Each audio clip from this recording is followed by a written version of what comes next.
Hi there guys and welcome back to the second fight today between Warlords of the Deep and the Reputation Cartel. In their first matchup, the Warlords of the Deep took the victory, so in this fight the Reputation Cartel have everything to prove. My name is Seldine, I'm here with Alendar. The Warlords of the Deep have a Mimitar rush with some long-range DPS from bombers. They have 2 Hurricane fleet issues, a Sleipnir, an Osprey, a Purifier, 2 Hounds and a Mollis. And on the Reputation Cartel side, we've got an Amar team I'm quite liking the look of. We've got 2 Legions, an Eros, a Harbouring and Navy issue, 2 Tawars and 2 Maulises. Interesting looking team there. So a Ham Legion, so there's a lot of missile fire. Those Tawars can make quite a difference. And with 2 Maulises here against the 1 on the Warlord side, they will actually win this damp war today. Yeah, if these Mollises can damp down this Osprey and then these Talwars can kill off the bombers, this Warlords of the Deep team could be in trouble here. Yep, these Legions pretty good against bombers, fairly low sig radius. If they're afterburner fit, which they may be, then they'll be quite quick, so it's going to drop the damage from those torps. This Harbouring and Navy issue as well, running 5 guns. We may have 2 links on there, so they're probably running some armor links to give them some extra tank there. Harbouring and Navy issue, one of the newer ships in this tournament. It's still short range, it's got similar bonuses, tracking and damage. So, interesting choice of ship there. Probably the only thing in this setup I'd say isn't that appropriate, but pretty good setup. I'd say they've got a reasonable chance if they can stay in the arena.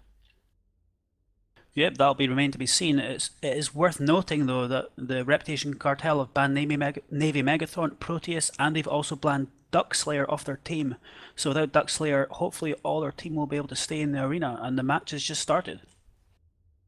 Yep, and we're not seeing anyone run towards the edge of the arena, so it looks like things are going to go well.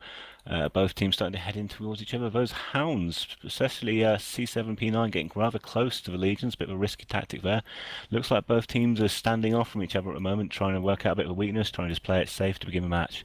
We're seeing some damage applied to C7P9, but it's being wrapped up quite well so far. Yeah, those Hounds moved in, they were immediately dampened, so maybe they just came in to try and launch some bombs or for whatever reason, but no bombs are launched.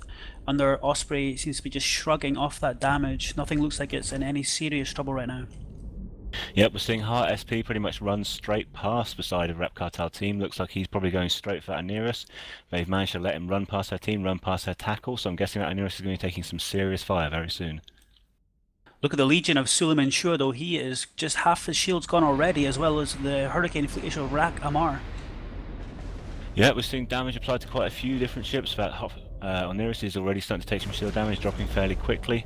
1 Sleipnir possibly not enough to take him down if he's got a decent tank, if he can keep range.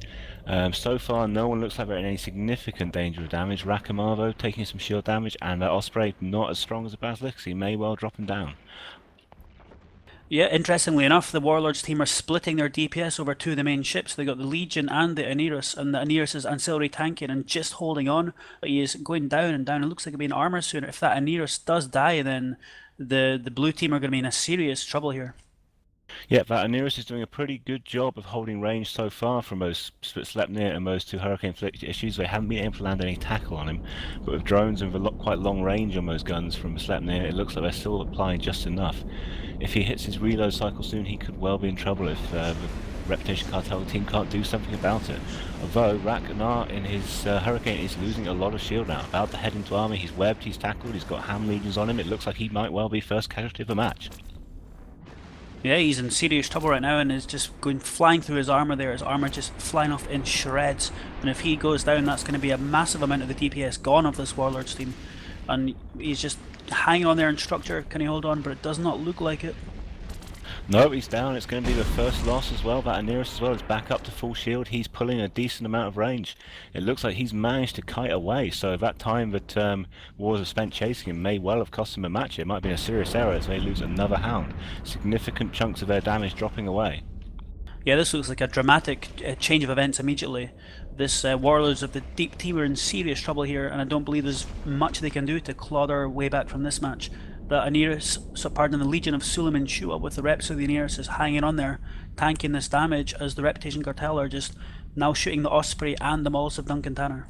Yeah, I'm not actually seeing any rep effects on this Legion yet, and the nearest is damp, so it looks like he might have let himself get out of range while he was kiting those Sleipnirs, so this Legion could be in some trouble. He is still dropping. If he goes down, this might be a much closer fight, but so far that Osprey's starting to drop as well, and the Hurricane from Amber Saint starting to take some damage. It does look like this is going to go Reputation Cartel's way. This could be a bit of an upset, and we are seeing some armoured reps starting to be applied back to that Legion, so he should tank this damage now. Yep, the Aeneas has just been getting in there, getting in range, just coming under the dampening effect, and the Legion of Suleiman Shua is regaining health. However, the Hurricane fleet issue of Amber Saint is doing the opposite, and he is just losing his shields. He's down to a third shields now. Yep, and it's very rare to say this, but it looks like their piloting choices could have cost Warlords of the Deep here. That chasing after Aeneas at the start, and they weren't able to get him, and they weren't able to tackle him, it does appear to have cost them the match, as they're losing more and more ships. They're down to one bomber, one Hurricane fleet issue, an Osprey who is seriously lacking in shields, and one Sleipnir against the full complement from Reputation Cartel. Yeah, the second Hurricane of this shield tanking Warlords team is now in half armor, and that's not the place you want to be in a shield tanking ship. The Osprey, however, is still alive but unable to keep up with the damage coming off this Reputation Cartel team, and this Hurricane of Amber Saint will be dying shortly. Yeah, I think this is a very good setup we're seeing here from Reputation Cartel, and those two Mortises have probably made a significant difference against the one Mortis on the Warlords team. That's pretty much given them a damp wall, allowed them to keep some range, allowed them to close in, allowed them to pick their targets a lot more easily, and it's seriously cost this Osprey, as he's been able to keep up lock range on a lot of these ships for getting hit, which I think has helped a lot with the dropping of these support. As Amber Saint is starting to drop, he does appear to still be tanking a little bit, but it's just not going to be enough. Yeah, and we just see the Hurricane fleet issue of Amber Saint just about to explode there. And when you're in a logistics like Nimizdrati and you're dampened, it's a balancing act as he just explodes.